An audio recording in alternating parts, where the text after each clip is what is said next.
Stand by. We're going live.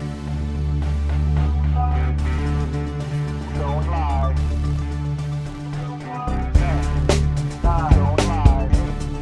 7, 6, 5, going live. 4, 3, 2, 1. Welcome to 10 Seconds to Air. I'm Alita Guillen. This year marks the 50-year anniversary of Title IX. That's the law that banned discrimination based on sex or gender in any school or education program that received federal funding. Now, while the law wasn't directly written for female athletes to reach equality, it has been associated with women having equal opportunities in sport. That's what we all think of when we hear Title IX. Coincidentally, on this 50th anniversary, women's sport is having the biggest surge ever. More women are making more money as professional athletes. There is more TV coverage of women's sporting events, and some schools are going back to recognize those trailblazing female athletes. One of the schools celebrating their outstanding female athletes today is the University of Massachusetts Amherst. The school is home to the first NCAA women's lacrosse champions. The team of young women won the title back in 1982 after going undefeated all season. They didn't get much recognition at the time, as you're about to hear, but they are now being inducted into the school's Hall of Fame and getting those rings that they deserved but never got for being the athletes that they are. My two guests today are from that championship team. They have been career athletes and have impacted many women to be strong in sports and in life. Margie Anderson was the captain of that championship team. She went on to lead the U.S. women's national lacrosse team to a world title by scoring the winning goal in overtime and winning a gold medal. She also had a successful college coaching career. She was determined and inspirational and well before her time. I know because I had the privilege of playing for her at the University of New Hampshire. Margie has been inducted into several Hall of Fames as a player, including the National Lacrosse Hall of Fame back in 2016. She is joined today by her NCAA championship teammate and my older sister, Linda Haytayan, who honed her shooting and passing skills with me as a little practice buddy in our driveway well before I was ready. We'll talk about that. Linda also went on to have a successful coaching career, winning 4 state titles. Here now are 2 impressive women who changed the game, made an impact in women's sports, and taught many of us how to compete. Hello, ladies. Thank you for coming on today. Hi, Alita. Yeah. Thank you for that introduction. Yeah, is that accurate? Thank you, Alita. Yeah, it's nice to be here. So thanks for the invitation as well. Yeah. Am I accurate? Do you think I capture all you've done, or I'm not quite there? I mean, Marge, I could list your accomplishments with all your Hall of Fames. Oh, no, it's very exciting. I love that introduction. It gave me the shivers. Yeah, it made me think, wow, I have actually done some pretty nice things along the way. So thank you. Thank you for acknowledging those. Yeah. Well, I think Margie's being very humble, but yeah, she's got several accolades under her belt. And as her teammate, she was always very impressive to watch. And thank God I was on her team and not against her. Yeah, well, you're both very impressive. And to stick with format, I'm going to start off with asking the two of you, anyone can start, what goes through your mind before competition? Who wants to start? Yeah, I don't mind starting on that one, Alita. Margie? So for me, before, I guess if you go down to the first 10 seconds before that game starts, for me, that's kind of a change in attitude. That's where I start to think, okay, bring it on. I'm ready for this game. Let's get it started. I want to put into action everything I've been working on. So, hurry up and let's get this going. Mm-hmm. It's kind of like, I think it's more of like I'm here to compete. So it's like a let's do it type attitude. Mm-hmm. I will admit, though, prior to those last 10 seconds before the game gets started, the big competitions, my heart is still pounding. The butterflies are going, and that doesn't actually disappear until the first draw is taken. Yeah. Once the game begins, then I really settle down. So that last 10 seconds is kind of giving me a confidence boost just before the play starts. Yeah, I'm ready. Yeah. Let's do it. Yeah, exactly. All right. And Linda, what about you? I love that, Margie. I would say for me, what I envision in myself, that 10 seconds. You know, when you see an animal in the wild and they get kind of low and they're about to jump on their prey, they get low to the ground, they get very grounded, their breathing becomes nice and deep, and they're ready to pounce. It's like, this is all business and this is what I want to go for. So for me personally, I think it's about really getting grounded, kind of wiping off the smile and being just ready to pounce, ready to attack, ready to pounce. All right. So let's go back to that NCAA team, that championship team. You're being inducted now into the UMass Hall of Fame. Congratulations. Long overdue. Thank you. Thank you. What was that team like?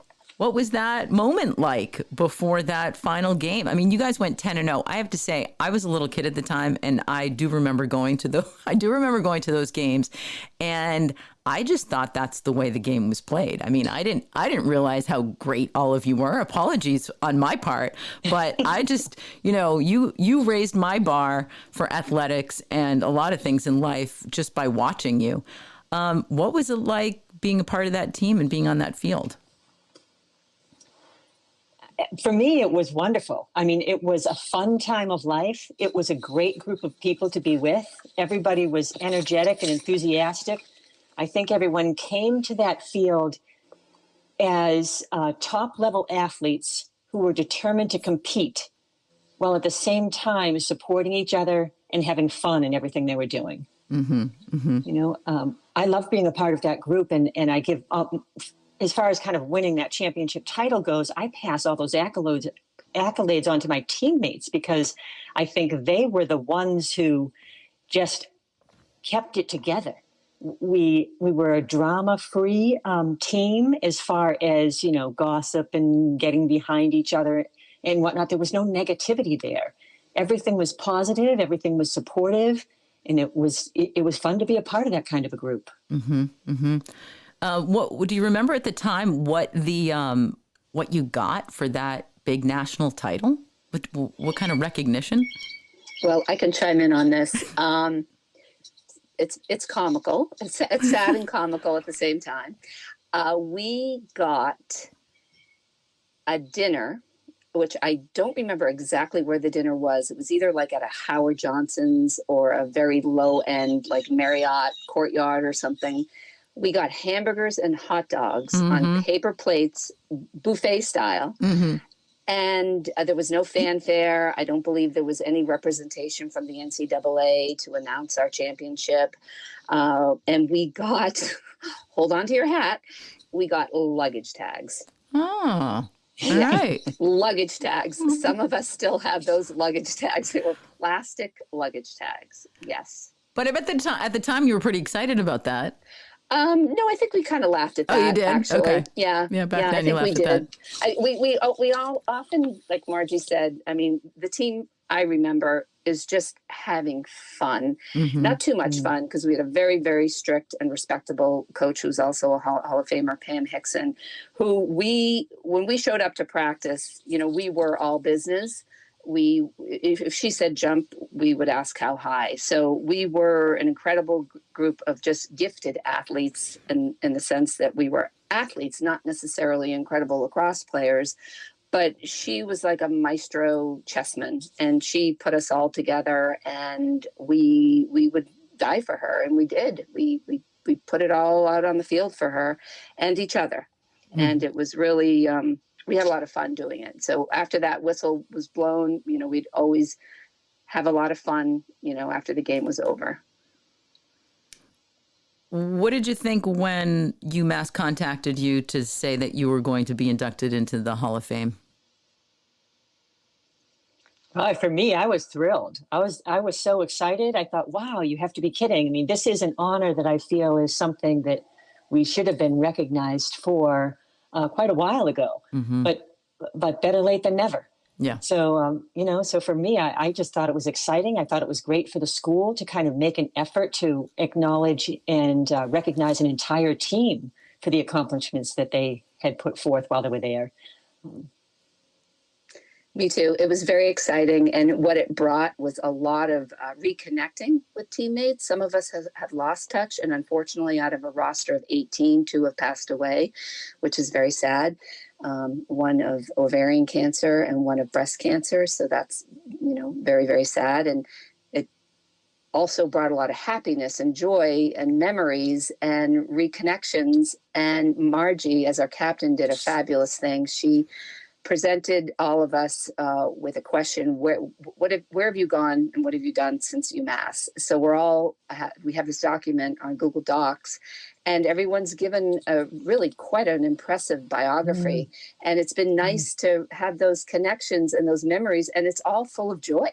Everything is full of joy, and it just, we all beam, and we have this group chat going, and with jokes, and it's all funny and fun. Mm-hmm. Well, and also reading that Google Doc, and we read the bios about everyone, it's so impressive. Everything that the women from that team have accomplished in their lives is it's inspiring.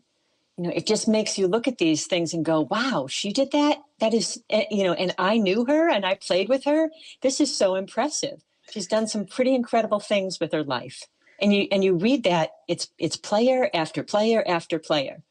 It's incredible. And it's incredible how I would say the majority of us went on to impact others, other female athletes. Mm-hmm. And it's just kind of something, that you get, and that you pay it forward and you give back for the love of the game and the passion, and just being that female athlete, wanting to mentor and teach others to be really strong individuals in society.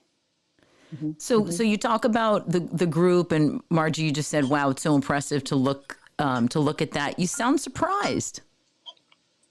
Well, not so much surprised, just excited for them. Mm-hmm. Because I think it's a lot of people who have done some great things. I mean, there's some of the women have gone on to become business owners. We have entrepreneurs, we have doctors, artists, professors, people who have been involved in sports, as Linda said, setting up a sports camp, refereeing, or sitting on boards and committees, just as successful athletes. It's just impressive that I think so much of what they learned from being a member of a team has, what I would guess, inspired them to take their life off the field to higher levels as well. Mm-hmm, mm-hmm. And I think if you were to ask any one of those athletes, what do they attribute to their success, they would definitely say sports, and they would say probably that team. Mm-hmm. So let's talk about that, because some people who don't play sports, they don't really understand that. And I would love for you to explain that impact that sports has had on your life in particular.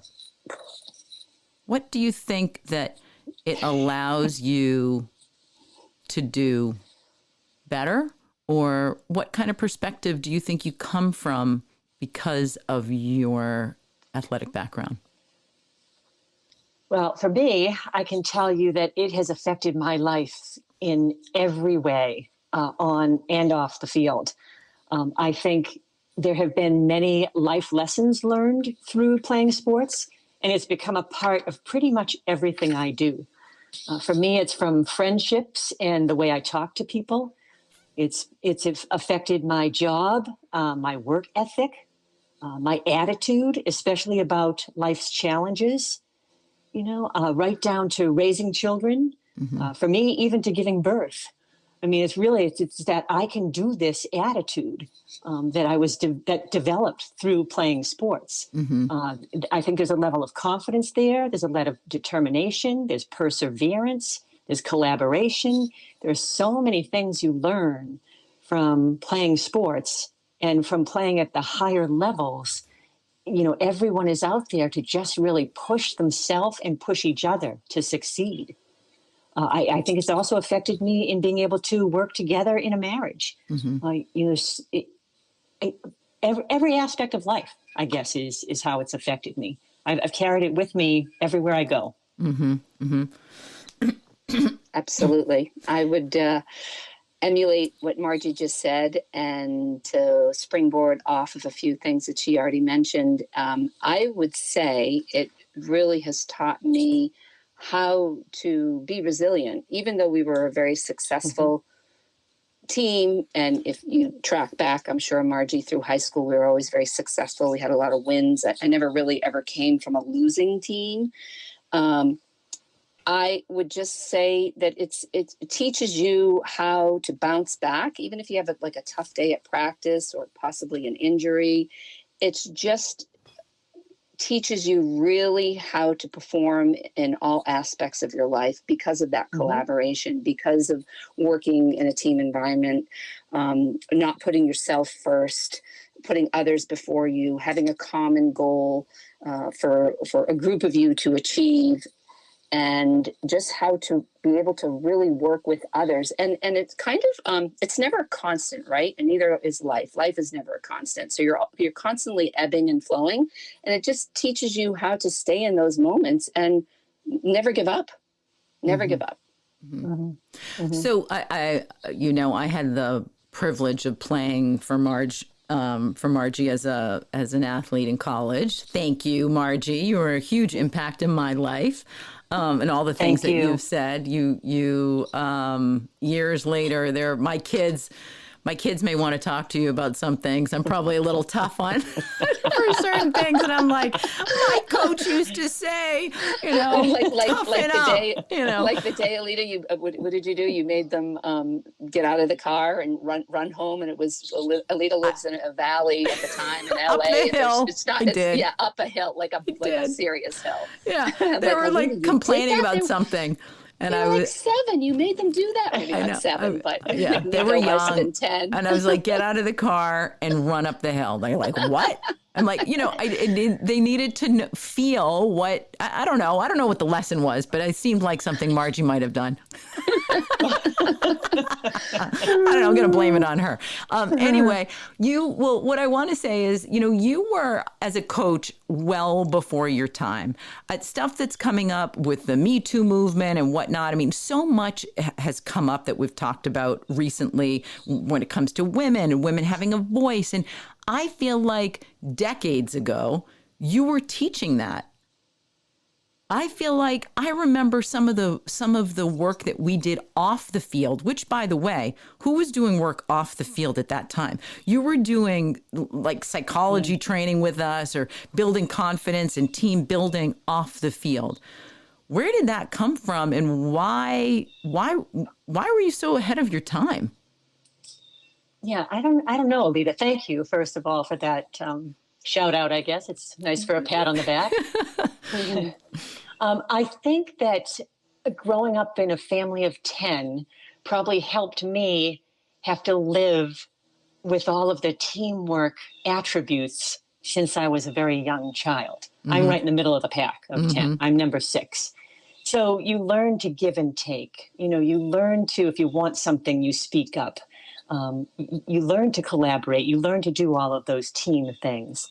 And my father loved to coach. He coached Little League for years. And then when he was done with Little League, he coached girls softball for the next 10 years. So I think I learned a lot from him.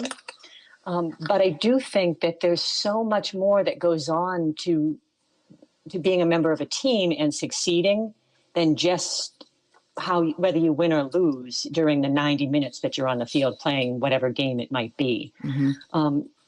So, I'd like to think of a lot of those things that I brought to the field were just things about life in general.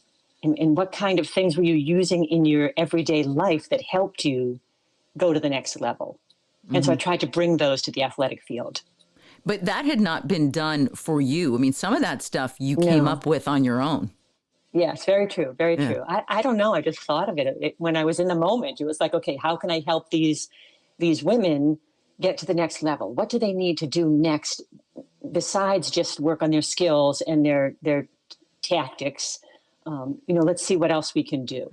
And it was the mental game. Yeah. So, Alita, I have to tell a story. This is a story about, if I may, it's a story about you. Oh no. So I remember you were just a top player, great athlete. You were You're excellent. You had a lot. You contributed a lot to our attack on a daily basis. Practice, games, whatever we were doing. Your heart was in it, and you just had a great work ethic.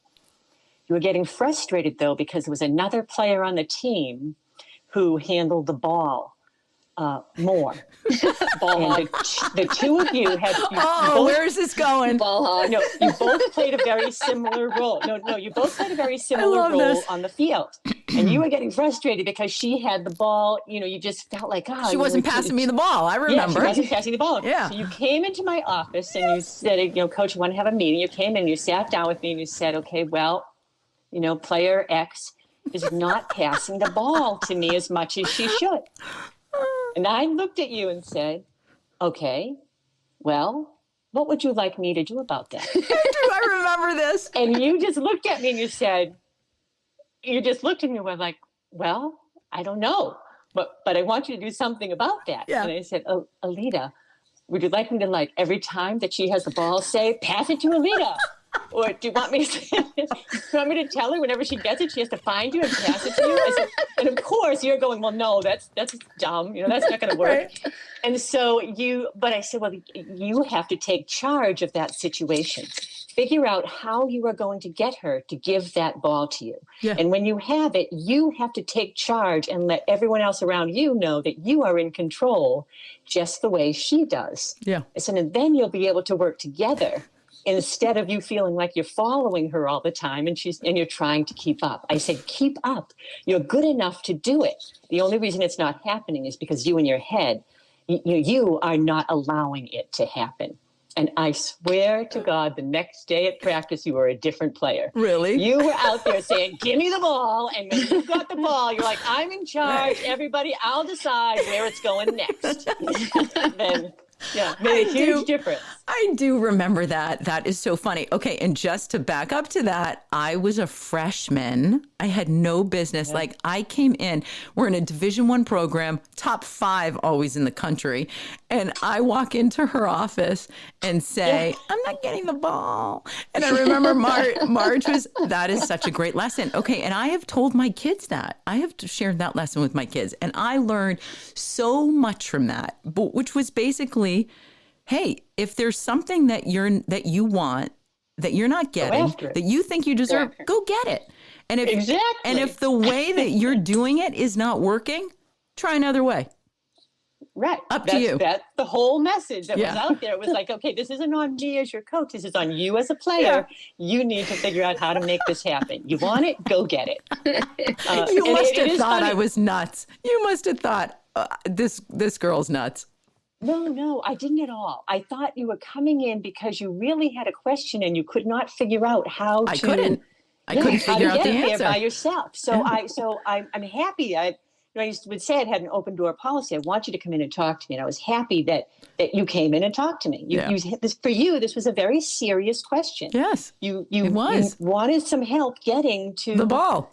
The ball, essentially, getting more involved in the play is what you were after, feeling like you had more to give and it wasn't happening. Well, I do remember you left a little part out. You said, if you have to go stand in front of I go, but I'm open. Oh, yeah. And she's not passing me the ball. And you said, if you have to go stand and do jumping jacks until she passes you the ball. I mean, you were like, you even said, if you have to go check the stick and to get the ball, if you have to go check her stick to get, and I was like, oh my God, but the message was clear. It was, what you're doing is not working and no one's just going to give you the ball for no reason, which is such a metaphor for life, is no one's just going to give it to you because you showed up, which also brings me to nowadays, everyone gets a trophy.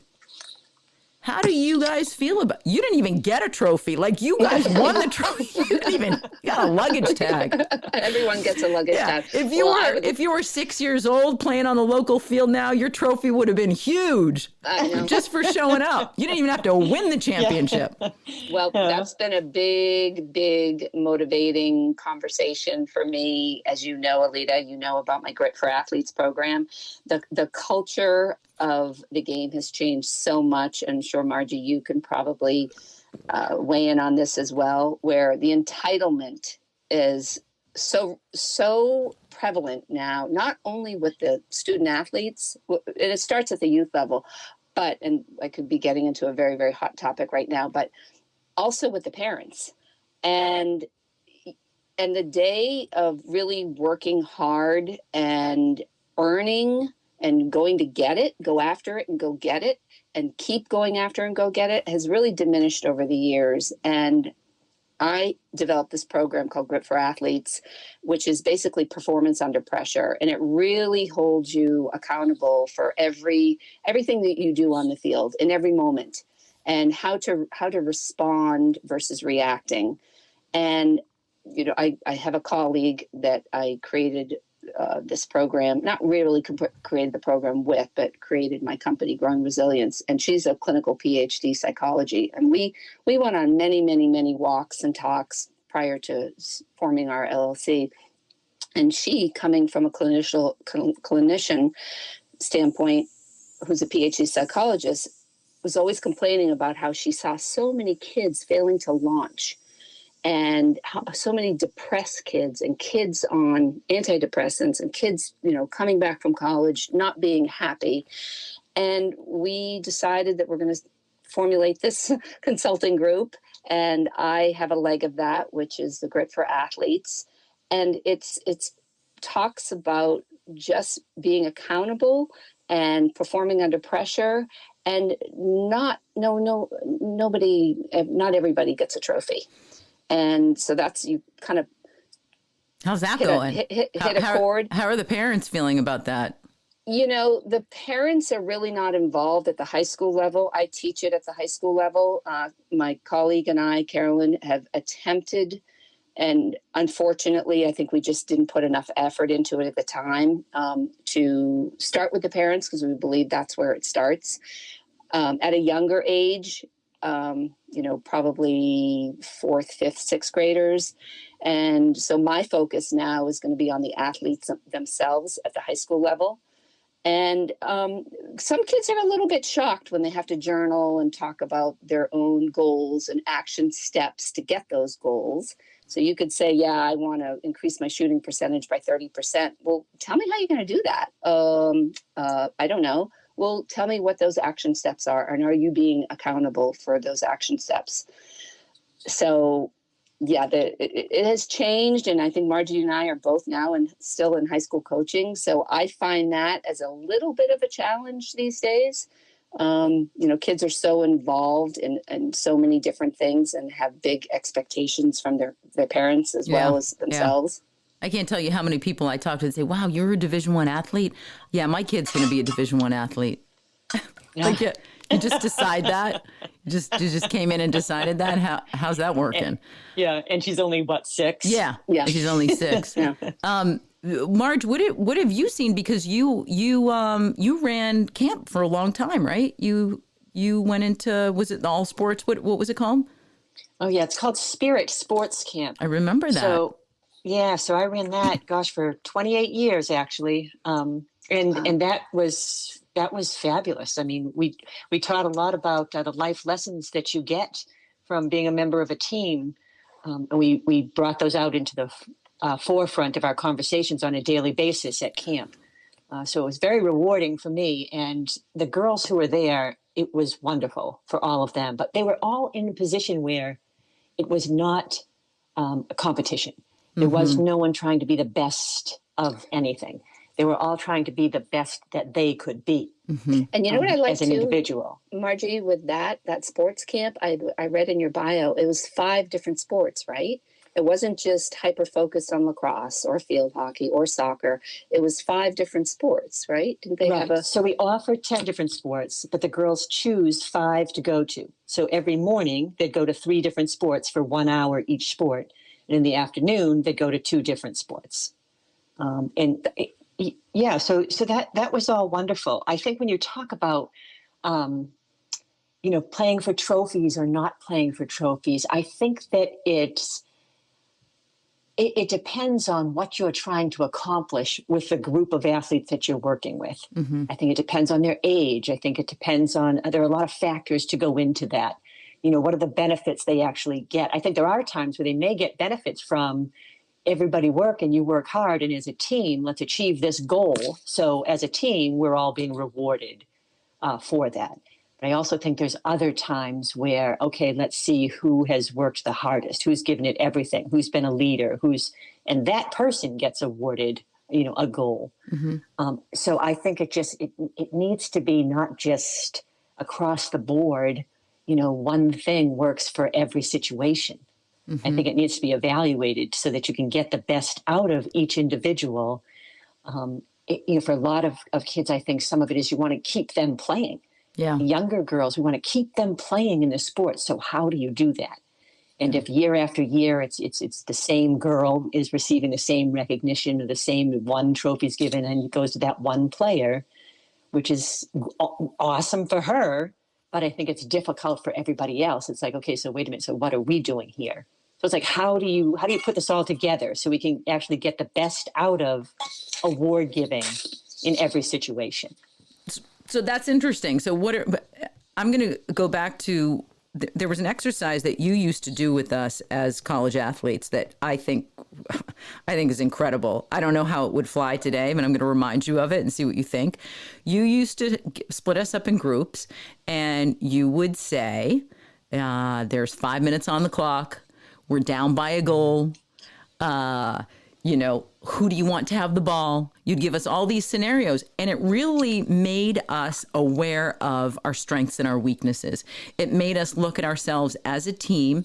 I'm talking about in an athletic situation, but this is something that you could do in business. This is something you can do in your family. This is in any kind of high pressure situation. You made us look at that situation and say, okay, let's scale this back. Let's evaluate this. Where's our strength? Where's our weakness? Who do we need to have the ball? Who does this? Who does that? I don't know if teams nowadays could really handle that. And when I say teams, I'm saying kind of the lower levels. I think at the collegiate level, you probably can still do that because they've already achieved that confidence. But I don't know that is something, that will be well received. Margie, what do you think about that now today? Right. So I'll tell you, I actually still coach a high school team out here in Ohio, and I still do those kind of training exercises with them. And at first, I think they kind of look at you like, you're kind of pinpointing someone, you're picking somebody out of the group. Yeah. But I think if you build up to that properly or appropriately with the whole group, then they're fine with it. I think the key is, for me, I kind of start with the group to know that every individual is different. You are not all going to be the leading scorer of the team. Only one of you is going to be able to do that. You're not going to be the player who saves the most goals. Yeah. Only one of you gets that. So, but you have to understand that in order for the team to succeed, everyone needs to bring their best them to the field day after day. So what is your best? And I'll say, don't compare yourself to the player next to you. Compare yourself to you. Mm-hmm. What is the best you can do? And then build on that. I also talk a lot about success.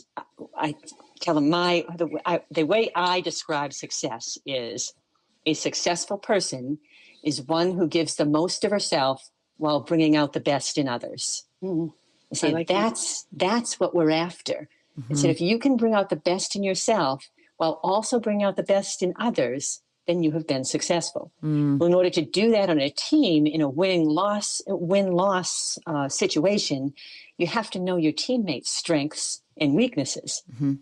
And so I may ask a whole group, how, if we're in a certain situation, how many of you want the ball in this situation? And I might get 4 or 5 hands go up. Yeah. And I'll tell everyone, okay, look around and see who those players are. Yeah. And know that if we're in that situation, that's who you're looking for. They prefer to handle the ball. And the girls will start to talk about, when I'm in that situation, I don't really want it. And then they'll start saying, I'm so nervous that I'm so afraid I'm going to make a mistake. I don't want it. I don't want to be the one handling the ball. Yeah. I have no problem giving it off to somebody else. Yeah. But after you do it, you have to kind of do it throughout the course of the season. You can see them head nodding and acknowledging, oh, yeah, she should have the ball, or, whatever the situation might be. They start to understand not only what their strengths are, but they understand and accept what their teammates' strengths and weaknesses are, and we work with those to make our team better. Yeah. Yeah. Did you do any of those kind of drills for, let's go back to this UMass championship team. Did you guys do that, or was it just a bunch of real gritty women who hit the field and it was magic in a bottle? No, we didn't do any of that kind of stuff. No. We did some weightlifting, and we just were gritty athletes that were very athletic and showed up and worked hard in the moment. But no, we were not doing anything that you see nowadays, anything that Margie does in her program and that I do in my program. I mean, I was teaching yoga back in 1996 when I started the program. And I wasn't certified at Nashua High. And my kids now that are in their 40s, 41, 42, 43, are like, well, coach, you were teaching yoga. And, we didn't even know what yoga was. And, right. We thought you were a little weird back then, but we liked it and we were winning. And, so right. I think you also reflect to be successful on things that you I don't know about you, Margie, but you kind of break down in your brain the areas that you visit and make you motivated and engaged and competitive. And it's not just the skill itself, the practicing the wall ball, it's other things. Where do I go mentally in my thoughts? And how do I get out of a negative thought?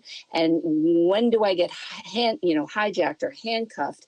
And so for me, even though I haven't had any formal training, I reflect inward on what has made me successful as a player, as a coach, as a teammate.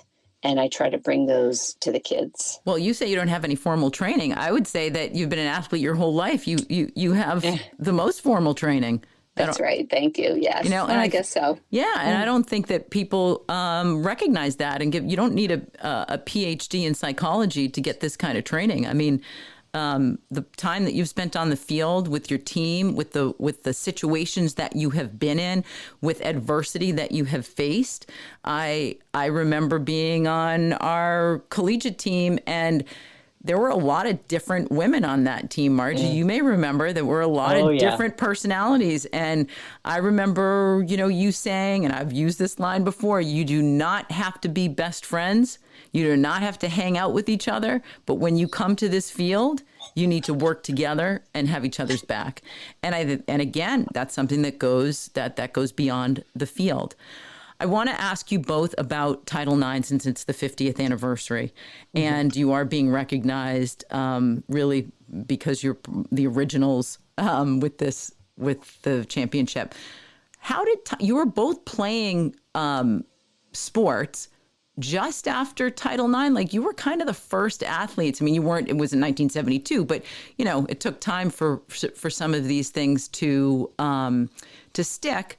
They're still not sticking completely, but do you remember being affected or Title IX kind of coming up, or you being the recipient of anything because of that? I do.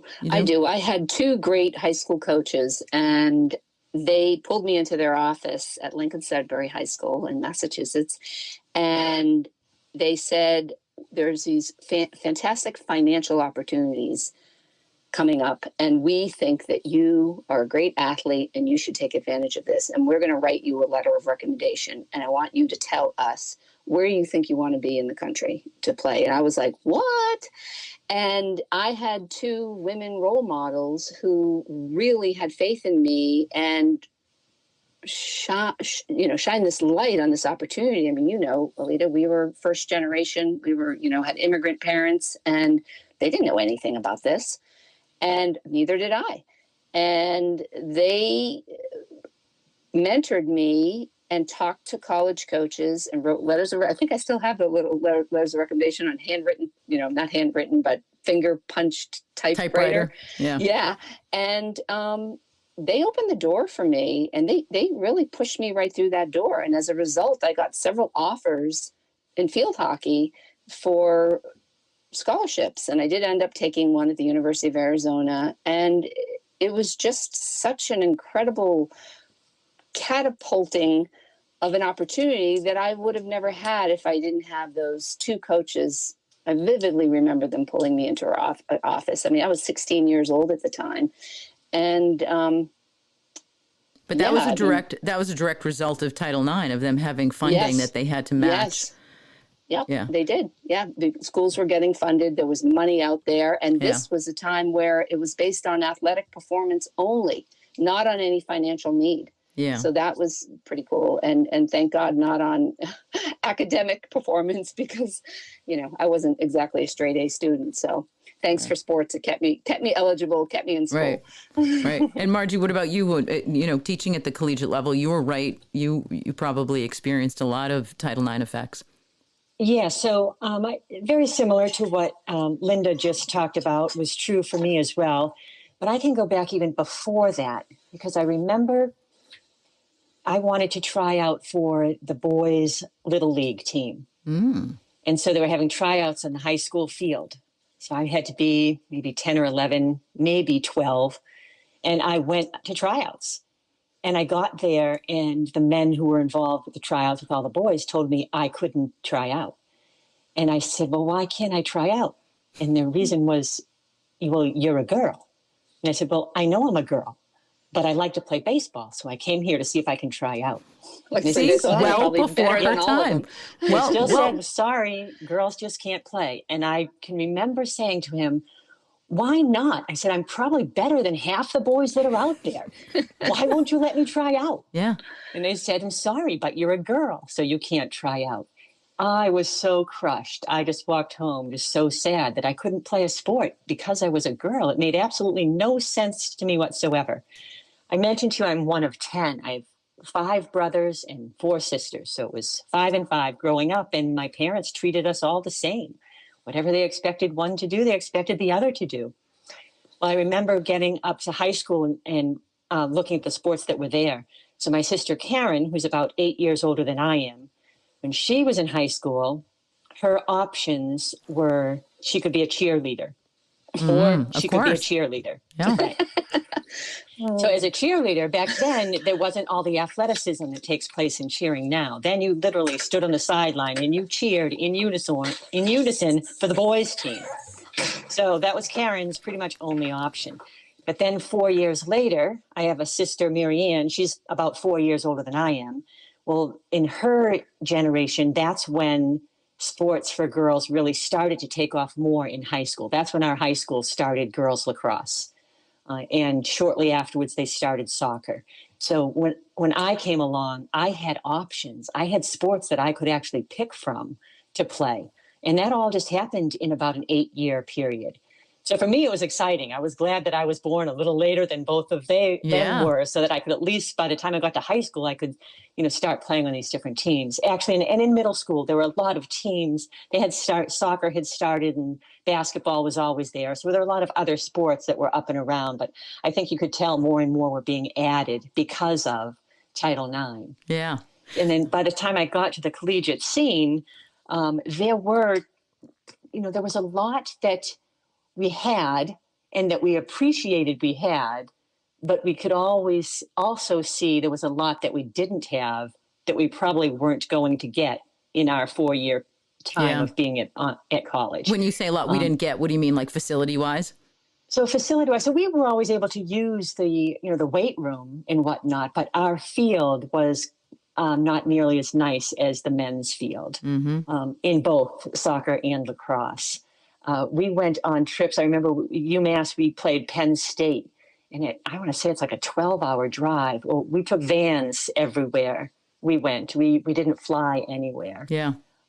We had sometimes, I think even at UNH, we'd see the men's team would get into coach buses, and we would get into our vans. Yeah. And I was like, well, wait a minute. I have to drive this, crappy little van, and we're going to, So how did that conversation go? Like did you even have those conversations, or was that something that just wasn't, would they say, sorry, coach, we can't get your team that stuff? Oh, no. Yeah, we definitely had those conversations. And they would just say, we just don't have the money in the budget. That was what it came down to, was the money in the budget. So we were getting the opportunities, the kind of equal opportunities that Title IX was supposed to bring forward, but we didn't feel like we were being treated equally. Yeah. Well, you weren't. I'm sure you weren't. Yes. No, I think over time, as I look at it now, it's changed incredibly. I mean, now you have more scholarships, offers, the facilities are nicer. It's come a long way since I was that 10-year-old standing on the sideline trying to try out for the baseball team. So you never got to play baseball? What happened with that? No, never got to play baseball. No, I never got to play. Then when I went to middle school, they had started softball. They said that,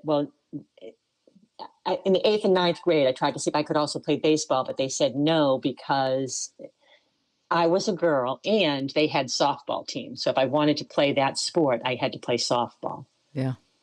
Yeah. And what do you think about sports today, women in sports today? Where are we? How far have we come? Oh, I think it's so exciting. I to watch some of the things women do and the salaries that some of them are making. I've had people say to me, gosh, if you were just born 30 or 40 years later, imagine, what you could have done now as far as the finances go, or the winnings that you get from different matches or competitions, or to, pay to play type thing. You'd be sponsored. You'd have like Nike, everything.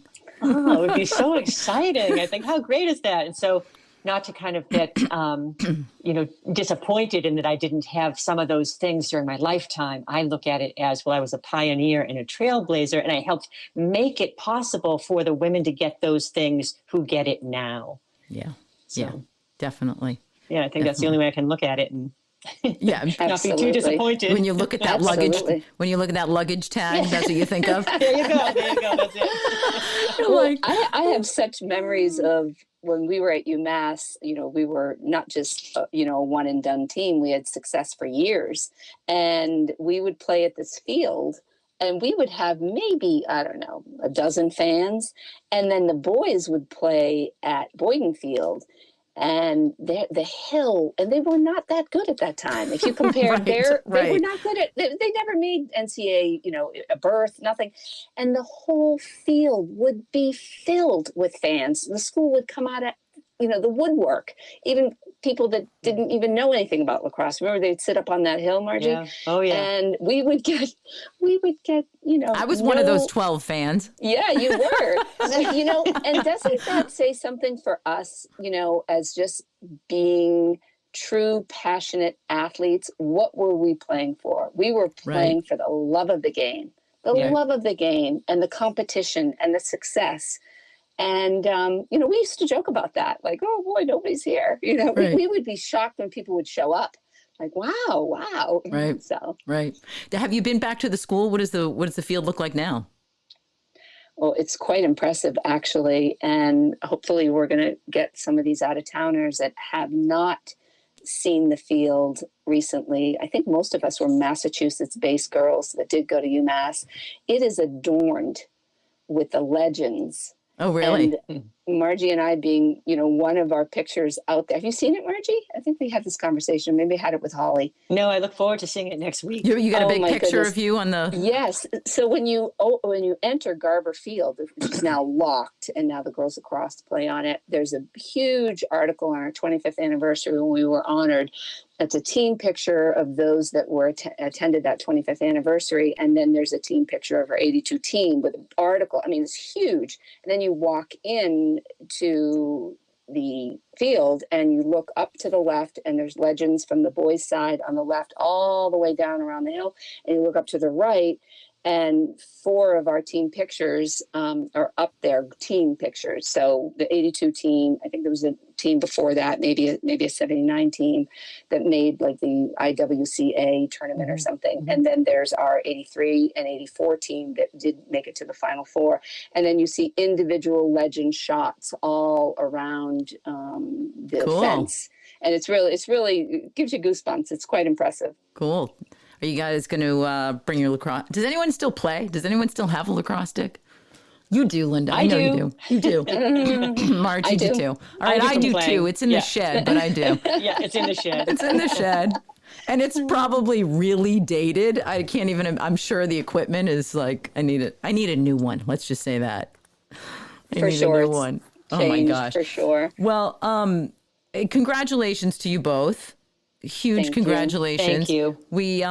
You've made a huge impact on a lot of people's lives. I hope you both know that, including mine, as I think you probably can tell. We didn't even get to the part of Linda using me as a target when I was probably 8 years old. I did. I was pretty tough on you, wasn't I, Alita? Yeah, you were pretty tough on me. She'd have me stand in the driveway with my stick up, and I'd be like frightened. I'd be standing there with my stick, and I'd go, "You're going to hit my head." And she says, "No, I'm not. Just don't move. Put your stick right next to your cheek." And I'm like, "Oh my God."